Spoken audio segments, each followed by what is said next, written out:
Hello everyone, welcome.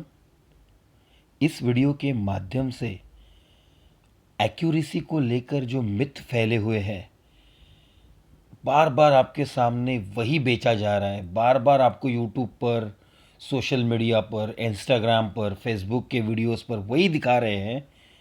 99% accuracy, no loss strategy, मेरे strategy का win rate 90% है।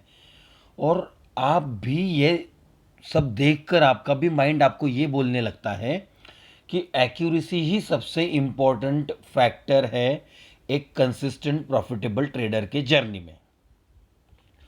और सबसे बड़ी गलती यही है, हम लोग जो दिखा रहे हैं उसको इतना ब्लाइंडली बिलीव करते हैं कि 10 में से 5 बार सही आने वाली स्ट्रैटेजी को भी हम ठुकरा देते हैं, ये सोचकर कि शायद मेरा लॉस स्ट्रैटेजी के कारण हो रहा है, क्योंकि मेरी एक्यूरेसी 90% नहीं है। इतने सारे यूट्यूब पर लोग 90% वाले एक्यूरेसी वाले हैं कि शायद मैं एक्यूरेसी के कारण ही लॉस मेकिंग हूँ। और ये मानना ही आपका सबसे बड़ा दुश्मन है। मैं आपको एक ऐसे ट्रेडर के बारे में बताऊंगा अभी 2 मिनट के लिए। आप उसके बारे में जानोगे, millions of dollar stock market में कमाए, यूएस मार्केट में। और वो क्या कहता है ये देखिए। रिचर्ड डेनिस नाम है इस ट्रेडर का, और ये कहता है कि वॉल स्ट्रीट जर्नल के फ्रंट पेज पर हम अपने सारे रूल्स पोस्ट कर देंगे, स्ट्रैटेजी के सारे रूल्स पोस्ट कर देंगे, फिर भी कोई इससे पैसे नहीं बना पाएगा। पैसे नहीं बना पाएगा छोड़ो, इससे लॉस करेगा। क्यों ऐसा कह रहा है? जिस चीज को यूज करके वो मिलियंस ऑफ डॉलर्स कमा रहा है, वही चीज आप यूज करके लॉस करोगे, ऐसा क्यों कह रहा है? सबसे पहले मैं आपको इसकी एक्यूरेसी बताता हूं। इसका हिट रेट है 15 to 20%। हाँ जी, हाँ वाह, बहुत सही सुना आपने। 15 से 20% हिट रेट था इसका। 15 से 20% का मतलब क्या हुआ? पहले हिट रेट समझ लीजिए। अगर 100 ट्रेड करेगा तो 20 ही ट्रेड सही जाएंगे और उसके 80 ट्रेड लॉस मेकिंग ट्रेड हैं। क्या आप उसकी स्ट्रेटेजी कॉपी करके पैसे कमा पाओगे? और क्यों वो पैसे कमा रहा था 20% एक्यूरेसी में? ठीक से समझ लीजिए। जिस ट्रेड में लॉस कर रहा है, अगर उस ट्रेड में वो $1 लॉस कर रहा है तो उसके 80 ट्रेड में वो $80 गवा रहा था, लेकिन एक विनिंग ट्रेड में वो $20 कमा रहा था। मतलब जाने के लिए वो $1 खुशी से दे रहा है, लेकिन अगर कोई ट्रेड उसके फेवर में जा रहा है तो उसमें वो $20 कमा रहा है। ऐसी स्ट्रैटेजी वो फॉलो कर रहा था। तो क्या वो स्ट्रैटेजी से पैसा कमा रहा था या एक्यूरेसी से पैसा कमा रहा था? आप खुद सोचिए। ये सबसे बड़ा एग्जाम्पल है। और अगली स्लाइड में आपकी आंखें खुल जाएगी जब मैं आपको समझाऊंगा कि ट्रेडिंग में हम क्यों गलती कर रहे हैं और गैम्बलिंग में हमें डर क्यों नहीं लगता। ठीक से समझिएगा दोस्तों, ये एग्जाम्पल सही में ट्रेडिंग के बारे में आपकी आंखें खोल देगा। गैम्बलिंग में डर क्यों नहीं लगता? एक छोटा सा एग्जाम्पल लेते हैं। हम 5 लोग मिलकर 3 पत्ती खेल रहे हैं। 5 लोग एक साथ टेबल पर बैठे हैं और हम 3 पत्ती का एक गेम खेल रहे हैं। सबको अपने अपने कार्ड डिस्ट्रीब्यूट कर दिए, हमने सबने 1000 रुपए पॉट में डाल दिए और सबका 1000 लगने की वजह से पॉट बन गया 5000 का। अब सबने अपने अपने पत्ते उठाए और पत्ते देखे। अब जिसको ऐसा लगा कि यार ये बहुत ही बकवास से कार्ड आए हैं, मुझे मैं पैक कर देता हूं, उसने अपने पत्ते रख दिए। अब बचे 4 लोग। 4 लोगों ने और एक राउंड खेला। अब वो जो अमाउंट बढ़कर 5000 की हो गई 10,000। सबने 1000 रुपए और डाले और हो गए 10,000। इस अगले राउंड में एक और पार्टिसिपेंट को लगा कि शायद ये लोग इतना कॉन्फिडेंस से खेल रहे हैं, मेरे पत्ते उतने ज़्यादा स्ट्रांग नहीं है, मैं रख देता हूँ। फिर तीसरे राउंड में और उन्होंने पैसे डाले। पहले राउंड में 5000 आए थे, दूसरे राउंड में 4000 आए, तीसरे राउंड में 3000 आए। मतलब कितने हो गए? 12,000 रुपए टोटल पॉट में हो गए। अब ये 3 में से एक ने फिर से सोचा कि शायद मैं इनके साथ कॉम्पीट नहीं कर पाऊँ, शायद इनके पास बहुत ही ज़्यादा स्ट्रांग हैंड होगा, और उसने भी अपने पत्ते डाल दिए। और एक राउंड हुआ, उन लोगों ने और दो लोग बचे, उन्होंने और 1000 रुपए ऐड किए, हो गए 14,000 रुपए। अब ये पूरे गेम में दोनों ने अपने पत्ते डिस्क्लोज किए और जिसका हाईएस्ट हैंड था उसने वो 14,000 रुपये रख लिए। ये हो गया आधा एग्जाम्पल। अब इसको स्टेप बाय स्टेप समझते हैं। क्या पहले पत्ते रखने वाले ने जब कार्ड बंद कर रहा था उस समय ये सोचा कि उसके वो 1,000 रुपये जो लगाए उसमें के आधे पैसे उसको वापस मिल रहे हैं? अगर उसको कार्ड रखने के आधे पैसे वापस मिल रहे हैं तो क्या वो कार्ड रखता? दूसरा एग्जाम्पल, ये दूसरे बंदे ने थोड़ा लेट गिव अप किया, इसलिए उसको उसके 1,000 जो लगाए थे उसने उसमें से कुछ 2,000 जो लगाए थे उसमें से कुछ वापस मिले। इससे ज़्यादा लेट तीसरे वाला बंदा जिसने 3,000 लगाए और बाद में कार्ड रखे, क्या उसको उसमें से कुछ पैसे वापस मिले? नहीं मिले। ये तीसरे को भी छोड़ो, चौथे ने तो 4,000 लगाए और वो भी आखिरी में 5वें से हार गया, तो क्या उसके 4,000 में से कुछ उसे वापस मिला? नहीं मिला। मतलब इन लोगों ने अलग अलग स्टेज पर पैसे ऐड किए, इनका एक भी पैसा वापस नहीं आया। अब इसी जगह जो विनर है उसने तो 5,000 लगाए थे क्योंकि वो 5 राउंड खेला है और उसको 14,000 मिले। अब क्या कहीं पर भी फर्स्ट राउंड होते हुए या सेकेंड राउंड होते हुए या थर्ड राउंड होते हुए किसी के पास भी ये ऑप्शन था कि अभी रुक कर आप सोचो कि आपको विड्रॉ करना है क्या, तो आधे पैसे आपको मिल जाएंगे? क्या ये ऑप्शन किसी के भी पास था? सोचो मैं क्या बोलने की कोशिश कर रहा हूं। किसी के भी पास ये ऑप्शन था कि अगर आप तीसरे राउंड में गिव अप करते हो तो आपको 1,000 रुपये जितने आपने लगाए उसके आधे वापस मिल जाएंगे, चौथे में गिव अप करते हो तो 75% मिल जाएंगे, पांचवें राउंड में गिव अप करते हो तो 80% मिल जाएंगे? ऐसा कहीं पे भी ऑप्शन था? नहीं था। इसका मतलब ये हुआ कि एक तो पूरा टेबल आपको मिलेगा या तो आपको रुपया भी नहीं मिलने वाला। जो आपने लगाया वो आपका स्टॉप लॉस चला जाएगा। अब इसको ही हम ट्रेडिंग के पर्सपेक्टिव से देखते हैं। ट्रेडिंग में क्या होता है, आपने ट्रेड लिया, मतलब वो पांच लोग जो 3 पत्ती खेल रहे थे वैसे ही आपने भी एक ट्रेड लिया। जैसे बाकी लोग ट्रेडिंग के लिए अपने अपने डेस्क पर बैठे हैं, एक टेबल पर ही बैठे हैं, तो उन्होंने भी पैसे लगाए, आपने भी पैसे लगाए और एक ट्रेड पुट कर दिया। अब ट्रेडिंग और गैम्बलिंग में फर्क यह है कि यहां हर सेकंड पर 50 रुपए गए, 1,000 रुपए गए, 2,000 आए, 1,500 आए, 500 आए, 700 गए, ये दिखाई देता है। और ये चीज आपके इमोशंस इसमें इन्वॉल्व करती है, जिससे जो विनिंग ट्रेड होता है वो ज्यादा इमोशंस अटैच करवाता है और लूजिंग ट्रेड में तो आपके कोई इमोशंस नहीं होते। लूजिंग ट्रेड में आप डरते हो क्या? बिल्कुल भी नहीं डरते।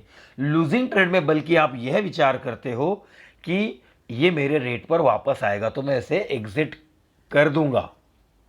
लेकिन क्या उसी जगह आपने ये सोचा है कि जब वो प्रॉफिट में जाता है तो आपका नेचर कैसा होता है?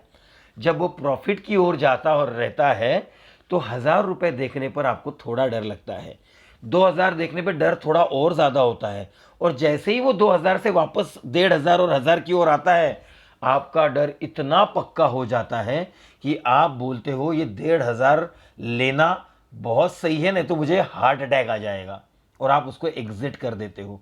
रीजन क्या है? आपको डर लगने लगा कि ये आया हुआ पैसा भी चला ना जाए वापस, और इस चक्कर में आपने प्री मैच्योरली एग्जिट कर दिया। लेकिन इसी जगह गैम्बलिंग में क्या कर रहे थे आप? आपके पास कोई एग्जिट ऑप्शन ही नहीं था। एक तो पूरा टेबल प्ले करो या तो अपना जितना लगाया है उसको भूल जाओ, स्टॉप लॉस हिट या तो टारगेट हिट। इसी वजह से गैम्बलिंग में जो इन बिटवीन एग्जिट्स नहीं होते टारगेट की ओर जाते समय, वो आपको गैम्बलिंग में कम डर पैदा करता है और वही चीज ट्रेडिंग में आपको ज्यादा डर पैदा करता है। तो इसका सॉल्यूशन क्या है? सॉल्यूशन केवल यह है जैसा ये बंदा रिचर्ड डेनिस कर रहा था। अभी आप ये एग्जाम्पल बहुत अच्छे से समझिएगा। मान लीजिए ये एक रेजिस्टेंस है और रेजिस्टेंस पे बार बार प्राइस आ रही है, टच कर रही है और ब्रेक कर दिया है। जैसे ही ब्रेक किया आपने एंट्री की, स्विंग लो का स्टॉप लॉस लगाया। अब ये थोड़ा थोड़ा करके आपके फेवर में गया और आपने यहाँ एग्जिट कर दिया। आपको यहाँ पर मिले 2,000 रुपये, लेकिन अगर आप हारते तो आपके 10,000 जाने वाले थे क्योंकि आपने स्टॉप लॉस लगाया था सिस्टम में। अब ये 2,000 लेकर आप खुश हो गए, एक ट्रेड किया, 2 ट्रेड किया, 3 ट्रेड किया, चौथे ट्रेड ने स्टॉप लॉस हिट किया।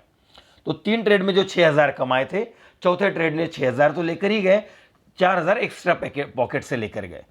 फिर से आपने वही साइकिल शुरू की। अब इस जगह पर क्या आपने कभी ये स्टडी करने की कोशिश की? अभी आप जाकर ये स्टडी ज़रूर करना जो मैं स्टडी करने को कह रहा हूँ आपको। क्या आपने ये स्टडी करने की कोशिश की कि ये मेरे लास्ट 10 ट्रेड है, मैंने जो लास्ट 10 ट्रेड किए उसके सारों के चार्ट्स मैं पहले जाकर स्टडी करता हूं। जब भी उसने ब्रेकआउट दिया, उस ब्रेकआउट के बाद 10 में से कितने ऐसे स्टॉक ट्रेड है मेरे जो 10 में से मैंने 2 या 3 में स्टॉप लॉस दिया, और जो 7 में मैंने टारगेट लिया 2,000 का, ये 7 में से कितने ऐसे ट्रेड है जो ये 2,000 से आगे बढ़ते हुए मुझे 20 से 30,000 दे सकते थे? क्या आपने ये स्टडी करने की कोशिश की? अगर आप स्टडी करोगे तो आपकी आंखें खुल जाएगी। क्यों ये कह रहा हूं? क्योंकि ऐसा कोई ट्रेडर ही नहीं है, ऐसी कोई स्ट्रैटेजी ही नहीं है।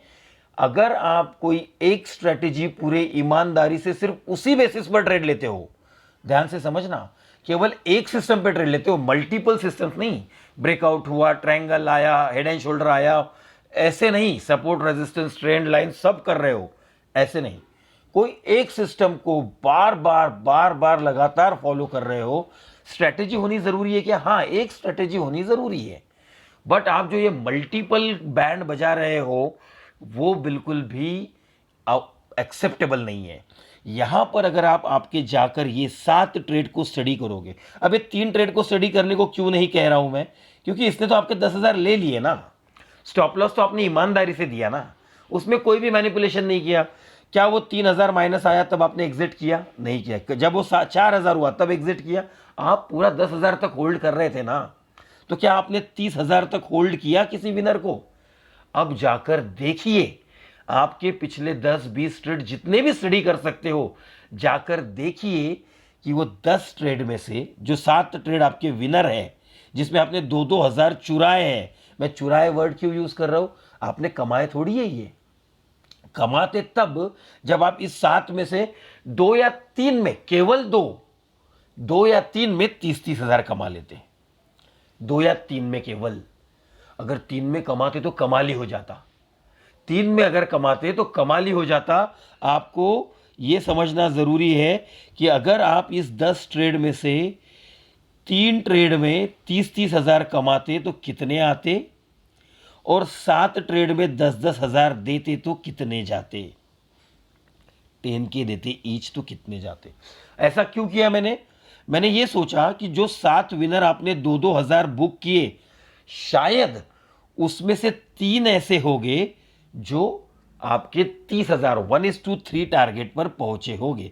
इतनी एक्यूरेसी किसी की भी गिरते पड़ते, अगर कोई एक सिस्टम जिसने एज वाला सिस्टम ढूंढ के निकाला है ना, सीख लिया है किसी एज वाले सिस्टम को, तो गिरते पड़ते इतनी एक्यूरेसी तो आ ही जाती है। 30% तो आ ही जाती है। ये डेनिस की एक्यूरेसी 20% है दोस्तों। 30% तो गिरते पड़ते आती है 1:3 में। वो 1:20 ले रहा था, 1:15 ले रहा था, मैं तो 1:3 बोल रहा हूं। तो 7 जो ट्रेड में आपने 2,000 बुक किए, उसमें से क्या 3 या 4 ट्रेड आपके 1:3 तक पहुंचे हैं? जाकर एक बार स्टडी कर लो, मेरी विनती है आपसे, जाकर एक बार स्टडी कर लो।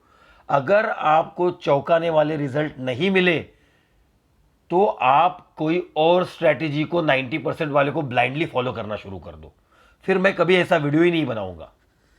लेकिन मैं आपको गारंटी देता हूं, एक्यूरेसी से प्रॉफिट नहीं होता। आपने ऐसे ट्रेडर देखे होंगे, मेरी 90% एक्यूरेसी है, लेकिन मेरे जो 10 ट्रेड रॉन्ग जा रहे हैं, ये 90 के तो पैसे लेकर ही जा रहे हैं। मेरा 56 लाख का प्रॉफिट है, लेकिन 64 लाख सब मिलाकर, ब्रोकरेज वोकरेज मिलाकर तो मेरा लॉस है। मतलब अल्टीमेटली मैंने 8 लाख लॉस किया है। पीएनएल 56 लाख है। क्यों है? ओवर ट्रेडिंग क्यों? क्योंकि जैसे ही मैंने 2,000 बुक किए, मुझे तो और एक ट्रेड लेने का मन कर रहा है, क्योंकि 2-2 हजार चुराने में बहुत मजा आ रहा है, जल्दी मिल रहे हैं। तो एक बार जाकर स्टडी करो।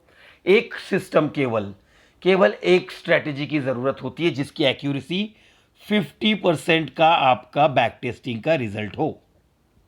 मैं 60% बोलता हूं इन जनरल, बट 50% भी बेस्ट है। 50% एक्यूरेसी बेस्ट है। बात समझो दोस्तों, शायद ये वीडियो से आपकी आंखें खुल जाएगी, ऐसी आशा करता हूं, और आप अभी तुरंत अपने पिछले 10 ट्रेड को टेस्ट करोगे, ये एक्सपेक्ट करता हूं। और अगले वीडियो में मैं अपनी एक स्विंग ट्रेडिंग स्ट्रेटेजी भी आपको सिखाने की कोशिश करूंगा। थैंक यू दोस्तों।